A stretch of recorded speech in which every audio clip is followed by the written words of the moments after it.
In the early 1950s, the United States was a nation divided.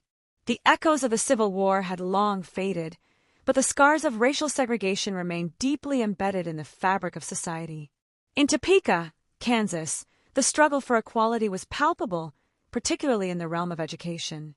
Public schools were segregated, with black children attending separate, often inferior institutions. The doctrine of separate but equal, established by the Supreme Court in Plessy v. Ferguson in 1896, was the legal foundation for the segregation, but in practice, it was a farce. Among those affected by this unjust system was a young girl named Linda Brown. At just 8 years old, Linda was bright and eager to learn, but her dreams of attending the nearby white school were dashed by the color of her skin. Linda lived in a modest neighborhood with her parents, Oliver and Leola Brown, who were deeply committed to providing their children with the best education possible. They understood that education was the key to opportunity, and they wanted Linda to thrive. Every day, Linda would walk past the white school, her heart heavy with the knowledge that she was not allowed to enter. Instead, she attended the all-black Monroe School, which was overcrowded and underfunded. The stark contrast between the two schools was evident. While the white school boasted modern facilities and experienced teachers, Monroe struggled to provide basic resources.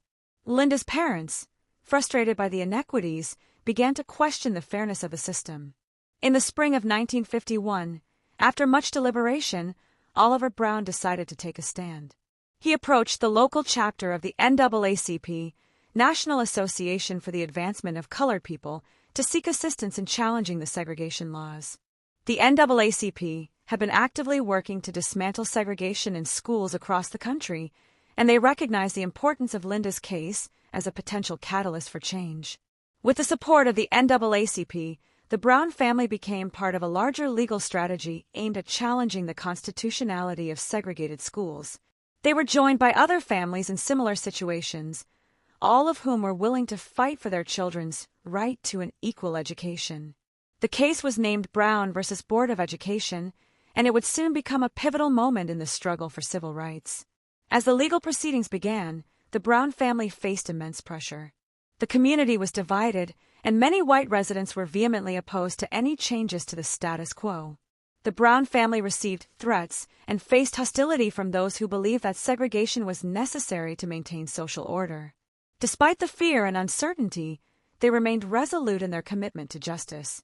The case was brought before the U.S. District Court for the District of Kansas, where the argument centered around the idea that segregated schools were inherently unequal. The NAACP's legal team, led by the brilliant attorney Thurgood Marshall, prepared to present their case. Marshall was a formidable advocate for civil rights, and he understood that this case could have far-reaching implications. As the trial approached, the Brown family and their supporters braced themselves for a battle that would not only determine Linda's future, but also challenge the very foundations of racial segregation in America. The stakes were high, and the outcome of Brown v. Board of Education would resonate far beyond the walls of the courtroom.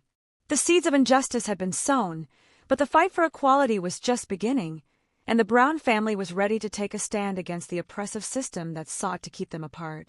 As the case of Brown v. Board of Education moved to the Supreme Court, the atmosphere was charged with anticipation. The nation was watching closely, as this case had the potential to reshape the landscape of American education and civil rights. The courtroom was filled with a diverse audience, including civil rights activists, journalists, and concerned citizens, all eager to witness the proceedings. On December 9, 1952, the Supreme Court heard the arguments from both sides.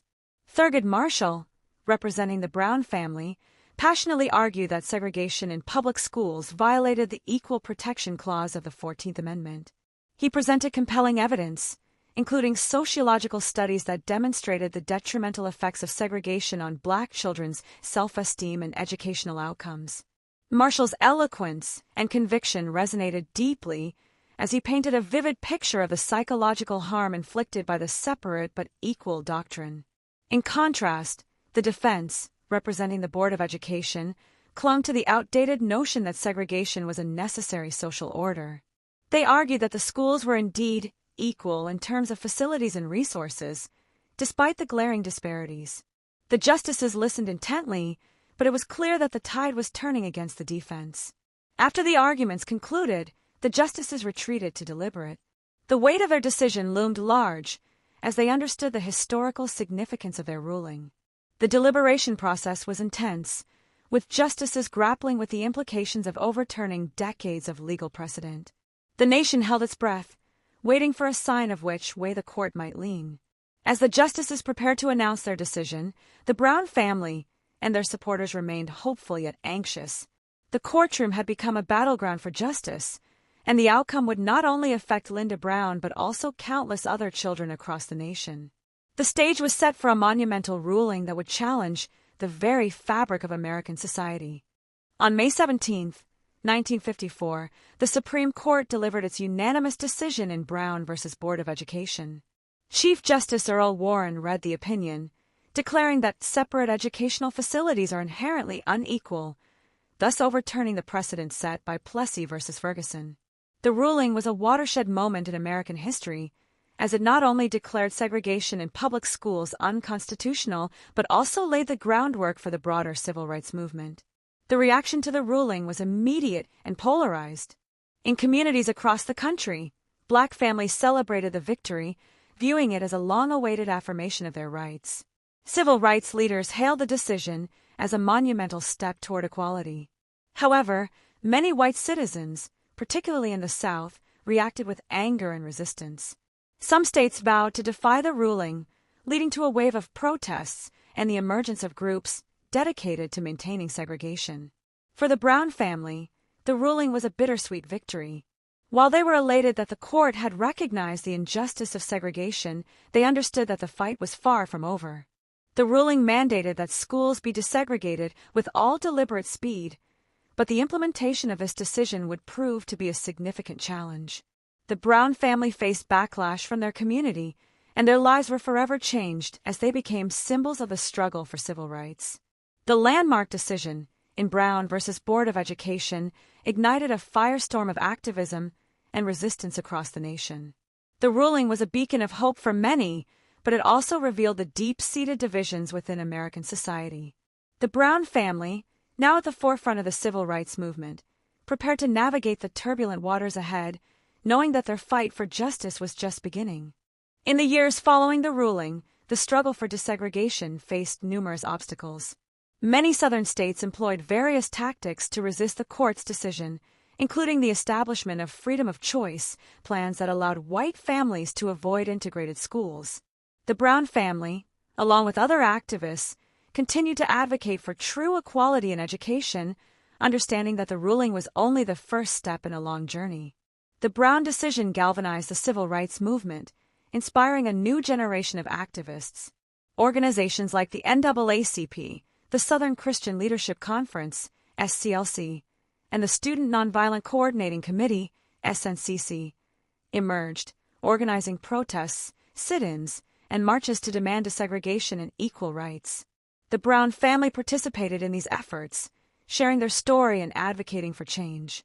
As the years passed, the impact of Brown v. Board of Education became increasingly evident. The ruling laid the groundwork for subsequent civil rights legislation, including the Civil Rights Act of 1964 and the Voting Rights Act of 1965. It also inspired landmark cases that further challenged segregation and discrimination in various aspects of American life. The legacy of Brown v. Board of Education endures, serving as a reminder of the ongoing struggle for equality and justice. The Brown family's courage and determination in the face of adversity continue to inspire generations. While significant progress has been made, the fight for true equality in education and beyond remains a vital part of the American narrative, reminding us that the journey toward justice is ongoing.